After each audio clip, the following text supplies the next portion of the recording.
Okay, so this story coming up, mother-in-law tries to ruin the wedding by wearing a white dress. Ha! Little does she know, they were prepared for her to try this, and you will not believe what their plan was to stop her. I'm so confused, please help. I'm getting married soon and we're having a traditional wedding. I'm Indian, my fiancé isn't, but he was fine in having an Indian wedding. My mother-in-law-to-be asked me if she could wear a white dress to our wedding. I said sure, and now my fiancé's really mad at me. He says she's going to try to steal the spotlight and shall definitely show up wearing a long white dress, and it's very irresponsible of me to just agree like that.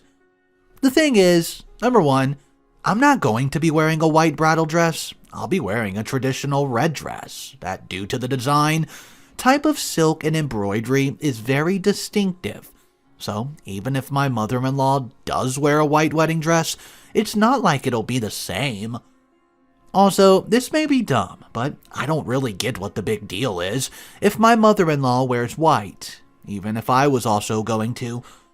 As long as the groom doesn't get confused and marry the wrong person, how does it matter? Sorry if this is dumb, but my fiancé's really upset that I did not stop my mother-in-law, and I just need some help understanding. I didn't mean to upset him. What's up guys, Mr. Reddito here. So, I have two updates for this story. The first update is by original poster. It just postdates a little bit of an update, but the second post we're going to look at is actually from the perspective of the fiancé of OP, which shows his side of the situation. Let's start now with OP's first update, then hop into the perspective of fiancé. So, as you all suggested, I talked to my fiancé about why he was concerned. He explained that his mother had previously joked that she would wear white, and he had told her point blank that she was not allowed to do this. He did not tell me about this because he did not want to stress me out. Apparently, she has a tendency to steal attention and throughout his childhood, which left some trauma. So basically, when I told mother-in-law she could wear white, he was very upset that I've given permission when she had categorically refused. But he admitted it was wrong of him to get that upset when he had not shared any of the background information with me. We agreed that going forward we would be better about communicating, and made up, but then he wanted me to call up mother-in-law and tell her she could not wear a white dress, or else she was banned from the wedding. Which I didn't really want to do, because that sounded like a surefire recipe to open hostility. And like I said earlier, I don't actually have a problem with mother-in-law wearing white. I told him that he was welcome to tell her if he wanted, but he was insisting I have to tell her because I was the one who gave permission. It was starting to turn into an argument, so I showed him the post and all your great advice. This really helped, by the way. It helped him realize that even if mother-in-law wore white, it would not really stand out, at least not in a positive way, and he loved your guys' idea of just not telling mother-in-law that I wasn't going to be wearing white. So we'll probably offer to buy her a saree, but if she insists on wearing a white dress, we just won't stop her.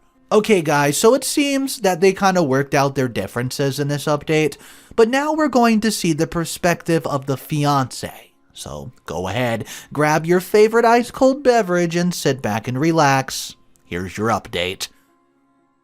Given the way things turned out, it seemed fitting that I post this. I'm the original poster's then fiancé. After Pia, not her real name by the way, posted, a lot of commenters said I was wrong for not dealing with my mother myself. And I was especially wrong for getting mad at Pia without telling her anything. I did not want to admit it, but the more comments I read, the harder it was to brush off. I don't have a good relationship with my mother. She was the type to demand gifts on my birthday because, quote, I wouldn't be here without her. For 18 years, I never got to open presents myself. Looking back, every event from my games to graduation was always about her. I always felt like my life and achievements were just an extension of her accomplishments. I think I suppressed my resentment because everyone around me always acted like this was normal. I didn't know how to cope with this, so I just tried to get as far away from her as possible. I applied to the furthest university I could realistically get into, and stayed far away because any time I had to go back home, it was the same old song and dance. At the university, I was lucky enough to meet Pia, and for the first time, I started to like who I was. I didn't feel like I had to hide or play down my accomplishments, or even my failures. And her family was so warm and welcoming. It felt like my childhood was just a nightmare of the past. I thought the best way to move past it was just to move ahead. I thought I would be able to handle it now as an independent adult. After all, everyone says you're supposed to let sleeping dogs lie. And in my worst moments, I felt jealous of my wonderful fiancé for having such a welcoming, loving family, even though they were treating me like their own. I was ashamed of my mother's behavior and the ugliness of my resentment, so I just pretended everything was hunky-dory and invited my parents to my wedding. Well, until this post blew up. I did not think I really understood how important my wedding was to me. I mean, obviously, the whole getting married to the girl of my dreams is huge, but I mean the actual details of the whole ceremony. I actually had a really clear vision of what I wanted in the wedding. But a combination of my childhood trauma and the notion that wedding is the quote bride's day and not something men are supposed to care about made me unable to express it. I also did not understand how badly I wanted an event that would be about me and not my mother. This unholy cocktail of repressed and suppressed feelings led me to unfairly lashing out at Pia when my mother tried her old tricks. At the moment, I forgot white wasn't the bridal color in Indian weddings. I just felt a cold sweat that another precious moment would be hijacked by my mother. I felt Pia was shocked by my outbursts because she's never seen me like this, and made that post just to get some perspective. Neither of us imagined the ramifications it would have. I read every comment at least 10 times. I could not stop thinking about it. Unwanted memories kept invading my head, no matter how much I tried to bury my head in work or exhaust myself by exercising. I ended up having an actual meltdown that night. I was sobbing and crying. It was probably my ugliest moment ever. The next morning, I half expected to wake up alone and get a text that the wedding was off. Instead, incredibly, Pia stayed with me. She convinced me to go to therapy, encouraged me throughout those first few hellish sessions, and gave me space when I needed it. Therapy really helped. I was able to understand why I was feeling angry and upset, and how to deal with it beyond just trying to ignore it. I apologized to Pia earlier, but it let me actually be honest with her about my family. It really transformed our relationship. I took over the wedding preparations with the help of my in-laws. This turned out to be great for all of us. I got to actually design my dream wedding. My mother-in-law later told me she was really relieved that we switched because my lovely Pia did not really care any which way about the colors or flowers, and had virtually no input on any of it as long as we were getting married. She used to joke that she was fine with just exchanging garlands and calling it a day. My mother-in-law was also very encouraging and patient in letting my voice output, and even found things that I didn't know I loved, like riding a horse to the ceremony. We have a running joke that I seem more like her son than Pia because our taste is so similar. And, well, the actual wedding, it went really well. So beautiful. Pia was ready to rescind my parents' invitations completely after everything, but her terrifying little sister suggested we invite anyways as a final sort of duck you, to show them I wasn't alone anymore, and no matter what they tried, this time, things would go my way. I have to admit that did appeal to me, so we decided to invite them for the third day of the ceremony, and it worked even better than I could imagined. At first, it helped that my mother had no real idea what an Indian wedding is like, so when she showed up in a long white tula bowl gown, security actually thought she had the wrong address and did not let her in. This was actually something I didn't plan, but seeing my mother fuming by the gate while other guests were let in was so delicious. Secondly, compare the embroidered silk and sleek satin of Indian clothes. My mother's ball gown honestly looked frumpy. Instead of stealing the show, she just looked like she did not belong. This was accented by the jewelry, the matching shuri and kungan, and earrings and bindis worn compared to her much more sparse look. Pia looked especially beautiful in her red dress with intricate henna covering her hands and feet. I'm probably biased since she's my wife, but she has the most beautiful inky hair, and it looks stunning. Indian brides also wear something called a mathapati, which looks like a crown. It definitely made her look like a princess. I actually forgot about my parents and my insecurity, and pretty much the rest of the universe because I could not stop staring at her. Then, my mother. She tried really hard to interrupt the ceremony. First, she tried coughing, but luckily Pia's aunt sitting next to her gave her a cough syrup. Then she tried to initiate a conversation, but Pia's 5-year-old niece loudly said in a high-pitched voice of children that really projects, "Don't you know it's rude to talk during weddings? I'm 5 and I know that." I later learned that she had been coached to respond this way by my wonderful, terrifying sister-in-law. The third time she tried to interrupt, Pia's cousin, who had also been coached by sister-in-law, jumped and loudly whispered that the food did not seem to agree with my mother and needed to go to the bathroom immediately. I'm sure you can guess the implication, and basically pushed her away. After that, she stayed embarrassingly quiet for the rest of the ceremony.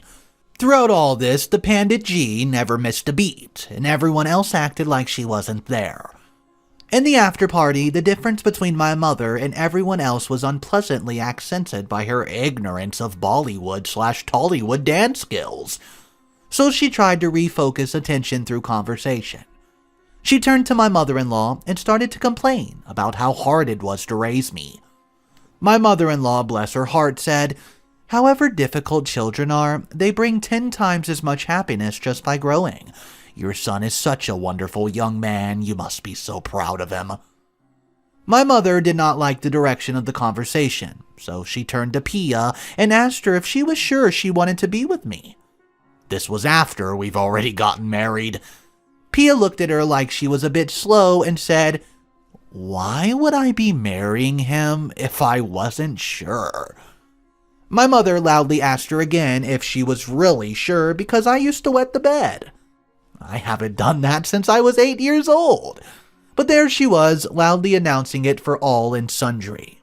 And that moment, I really hated her.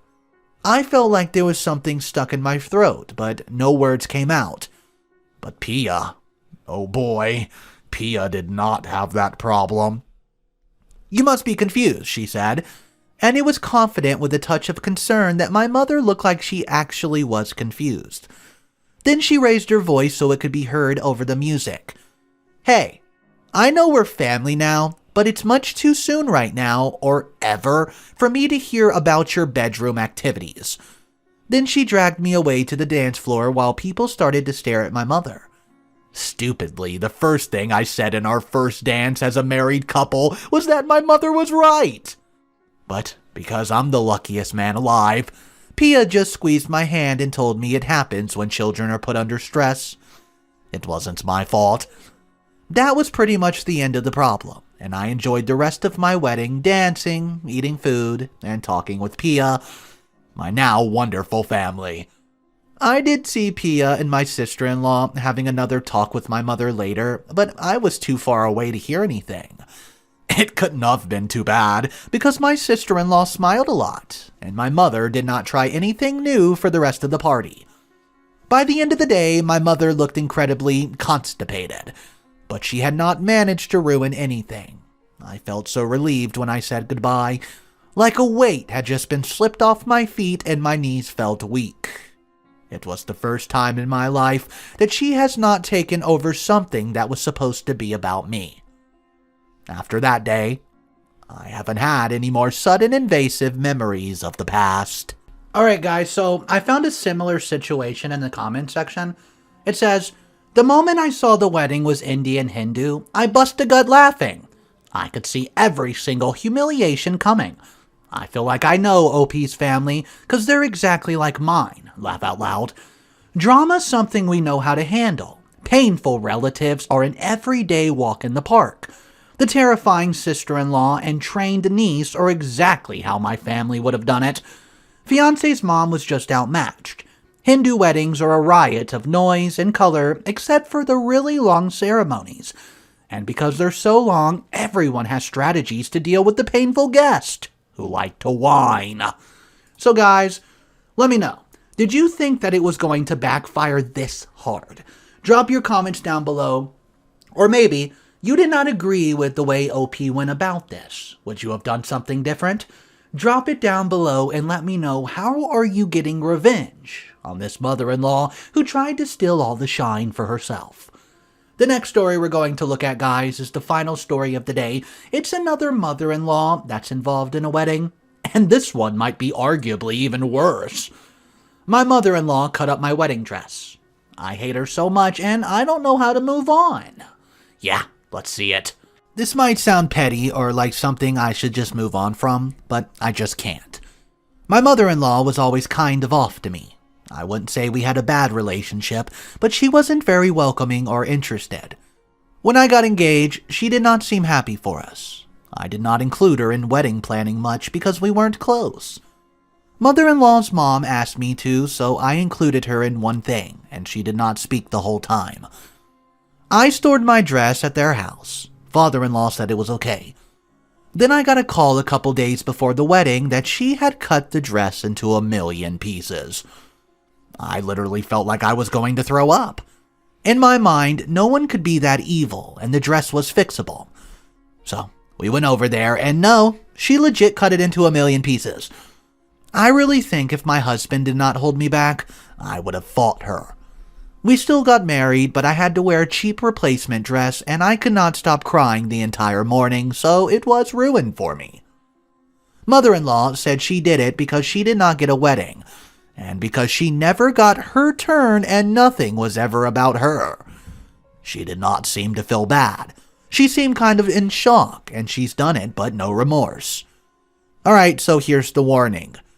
The day after she did it, she attempted suicide and was brought to the hospital. She got 30 days inpatient, and I don't know details, but her dad was arrested because of something she said.